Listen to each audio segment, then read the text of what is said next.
తెలంగాణలో ఇటీవలి పరిణామాల్లో అనేక టాలీవుడ్ నటులు మరియు సోషల్ మీడియా ఇన్ఫ్లుయెన్సర్స్ అక్రమ బెట్టింగ్ యాప్లను ప్రచారం చేసినట్లు న్యాయపరమైన కేసుల్లో ఇరుక్కున్నారు. మార్చి 20 నాటికి సైబరాబాద్ కమిషనరేట్లో మియాపూర్ పోలీసులు ప్రముఖ నటులైన రానా దగ్గుపాటి, విజయ్ దేవరకొండ, ప్రకాష్ రాజ్, మంచు లక్ష్మి, ప్రణీత, నిధి అగర్వాల్లతో పాటు అనన్య నాగళ్ల, శ్రీముఖి, శ్రీ హనుమంతు, శ్యామల, వర్షిణి వంటి 19 మంది సోషల్ మీడియా ఇన్ఫ్లుయెన్సర్లపై కేసు నమోదు చేశారు.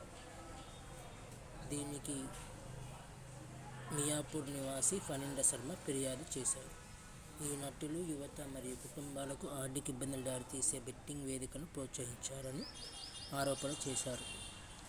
దీనికి బిఎన్ఎస్ సెక్షన్ 318(4), 112 మరియు 49, తెలంగాణ రాష్ట్ర గేమింగ్ చట్టం సెక్షన్లు 3, 3A, 4 మరియు ఇన్ఫర్మేషన్ టెక్నాలజీ చట్టం 2000 సెక్షన్ 66D కింద జరుగుతుంది.